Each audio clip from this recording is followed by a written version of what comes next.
Where are you from? Shit, I'm from Marietta, Georgia. Yeah, I was really born in Arkansas, but I've been out here most of my life, so raised out here, safe from out here. What was it like growing up in Marietta?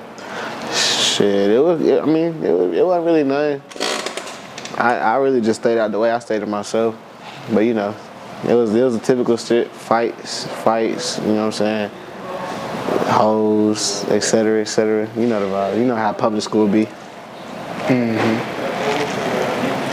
And so, at what point did you start making music? I started making music in like 2015, but I didn't start taking it serious till like 2020. So I say like 2015. Why did it take so long for you to say, yo, I'm gonna do this? I'm not exactly sure. Honestly, I just woke up one day and was just like, man, we all in, and then this has been up from there. Did you start making music in Arkansas or Marietta? Marietta. I made my first song out here. I made my first beat out here. And so when you made your first song, were you in high school? Were you in college? Were you out of school? I was in high school. Okay. First song ever was in high school with Nitro, Billy Goat, and Rebel the One. How did your classmates respond to the song? Were they like turned up about it? Yeah. They didn't expect us to be that hard, but we was hard. So they was fooling with us. Did you have a considerable fan base at that point in time? As a group, we did, yeah. As a group, yeah. And were y'all still the rich rock stars back then? Nah, hell nah. Where were y'all? We was reckless. Me, Nitro, and Rebel, we was reckless. Okay. And then there was no rich rock star. There was no rich rock star. All right. And so when did Rich Rockstar come about? That was a 2021 thing. Tyler J, Lil Pimpin, and It's Rich, they came together and they wanted to start a group, and we ended up getting added on like within in the following months, and kind of we just been going up from there. You know what I'm saying? It started off with just us, me, Nitro, Tyler, Rich, Pimpin, Space Jones, Count Up, and then we just kind of just started adding people on. We got with Lil Boy Blue, you know what I'm saying? Other people as well, you know what I'm saying? Lil Scissorhands, Jason Nirvana, you know what I'm saying? We just expanded, and I mean, we just been going up as a group. That's dope, man. Yeah. So I want to know a little bit about like your musical origin. So did you come from a musical family, or is that something that something you had inside of you? That's just always been something that I loved. I mean, of course, everybody loved music. Everybody liked music. But I don't know. It's just always been in me. Like I could memorize from as far as like 3 years old. I could memorize songs. I had to listen to them for like 3, 4, 5 times. So I knew it was kind of like easy for me. I started writing raps at like 6. So. Did your parents make music? No. Oh. How do they feel about your music career? They believe in me. They like my music, not necessarily, but you know what I'm saying? They believe in me for sure. Wait, why don't they like your music? It's very distasteful. It's very distasteful. Like the music hard, but it's not something that would get played on radios. All right, give me a line that you feel like can't be played on radio. Shit. Give me your favorite, whatever, you know what I'm saying? What's some crazy shit I done said? Ran up in his crib and didn't like Pop Smoke. I do not give a fuck because I want all the smoke. Sticks and Drakes by me on Black Tokyo. Okay. So that was pretty violent. Okay. Yeah, and that's where do you get that inspiration, bro? I got inspired for all that like throw it off rap. I got that shit from like Zan Man. Listen to a lot of DMV niggas. Like that's really like before I went solo in 2020 and stopped being reckless. I was listening to a lot of like Q the Fool, Zan Man, Young Manny, both of the Young Mannies actually. Like a lot of DMV influence. So yeah, I don't know. That's kind of where that all originated. And then I used to just rap like that in circles with my friends, and they be like, "Boy, what?" Yeah. just saying throw shit all the time. It was funny. So what's been the most challenging part of your musical journey thus far? Man, trying to stay relevant, bro. Yeah, that shit is so hard. But you gotta market yourself and brand yourself. You gotta keep yourself in the people's eye. Yeah. But I don't like attention, so it's like, it's hard. It's hard. So for someone who doesn't like attention, like how are you finding ways around that? Man, I just bully myself into doing it. Just make myself do it. Like, bro, promote your song, bro. People fuck with it. Oh, get yourself on this show. People fuck with you, bro. They want to hear you. They want to see you. Blah, blah, blah, blah. Just keep telling yourself that.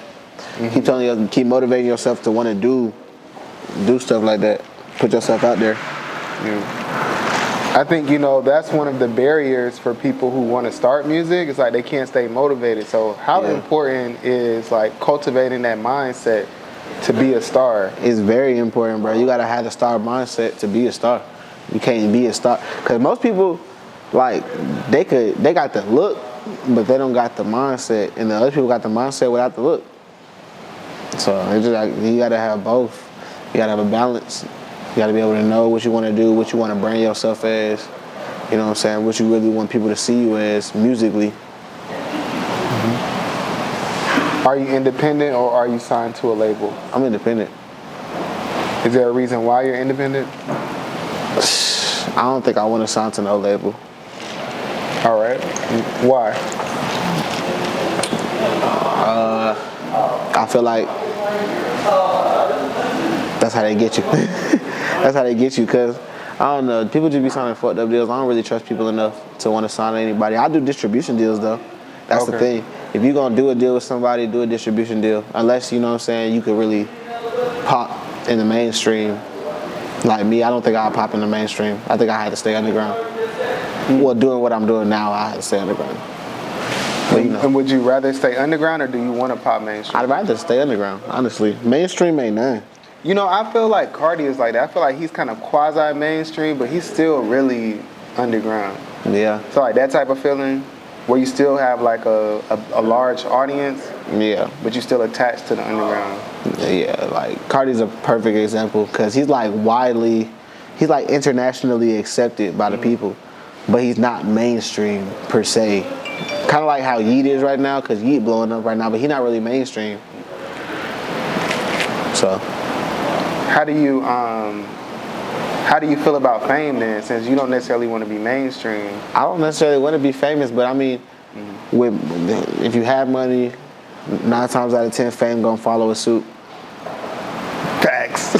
everybody wanna fuck with the nigga with all the motion, with all the money and shit. So shit, you got motion, you got money. That fame, you gonna have either hood fame or you gonna have real fame. What's better, hood fame or real fame? I don't know. Probably real fame. Hood fame will get you killed. That's what I'm saying, bro. Quick as fuck. I want to be famous in the hood. I mean, I wouldn't mind though, bro. I mean, if you feeding your people, that's so much love, though. If you feeding your people, then you'll get hella love. But I mean, you know what I'm saying? You rolling with a pack of wolves, you ain't feeding your wolves, they gonna turn on you. Yeah, that's true. So that be niggas' downfalls. That's how niggas get slimed out. Not feeding their people. So what's your studio process like? Are you someone that's like locked into the studio, or do you come in, come out? Like, what's your process? It's a little bit of both. I ain't gonna lie. Like sometimes I get in my modes where I don't really feel like recording, but a good 7 times out of 10, I'll just be in that bit, and I'm making like 4 songs in 2 hours. Word.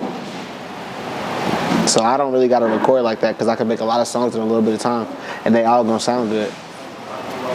Are you punching in or are you writing? I'm punching in. I don't write nothing. I ain't wrote a song since like 2018. Right. I really feel like that's the new wave. Like nobody is really writing like that. Yeah. But why though? Why do you feel like the culture now has shifted to not writing? Well, originally I feel like people stopped writing because they wanted their raps to be more authentic. I feel like if you freestyle, a lot of the stuff that comes out of the top of your head, you didn't experience, so you know about it well enough to rap about it. But nowadays niggas just be saying shit on the mic, so you don't gotta write nothing. You can just go in there, swimming, everybody, and you be straight. Yo, so what's the craziest thing that's happened at a concert? We was mosh pitting. Okay, this is like my 3rd performance. It was like, what was that, Savos Fest, like 6 or 7, one of them. And I was performing, I think I had just got done performing Adios with Jason Nirvana, and Lil Boy Blue had, Planet Ice had came on. Or I really forgot what song it was, but basically it was a girl on somebody, like, sitting on somebody's shoulders, and she just took her top off, titties all out and everything. It's on video somewhere. Bro. Word. But that shit was crazy. That shit was crazy as fuck. Did you sign him? Did you sign him? Hell nah. I ain't gonna lie, we was too lit, bro. I think I got punched in the mouth that day. Punched in the mouth? In the mosh pit? Yeah. You think niggas just punching me in the mouth? Hell no, fool. So what are, do you want to talk about some of the projects that you have out or some upcoming projects that you're going to release? Some of the main projects I have out right now is Blanco and Friends. I got a lot of features on there. It's like 12 or 14 songs, just slap features. I got people on there like Sean Boy Cash, Tyler J, 30 Clip Savage, M5 Dez, you know, etc. I got a lot of my stars on there as well. Black Tokyo is an EP that I did with Perp Tokyo. It's me and him. It's 5 songs. That's hard. That's everywhere. Spotify, Apple Music, YouTube, SoundCloud. Then I got a tape coming up called International Slither. That drops October 1st. Be on the lookout for that. That's everywhere, October 1st. Spotify, Apple Music, YouTube, SoundCloud, 6 Blanco, look me up, International Slither. Word. If you could give one piece of advice to someone watching this video who aspires to be where you are now, so for example, they haven't made a song yet, they haven't done a concert, they really want to be you. Right. What would you tell them? Shoot. Just do your best, bro. Just follow your dreams and do the best you can, bro. Everything will fall into place. I promise. And if it's meant to be, you'll find yourself where you want to be sooner rather than later. You gotta keep moving forward, bro. Don't ever give up on yourself. Because honestly, I wouldn't be here if I would have given up on myself. I wouldn't be here right now. I'd be somewhere outside. Like, I'd be somewhere in the streets.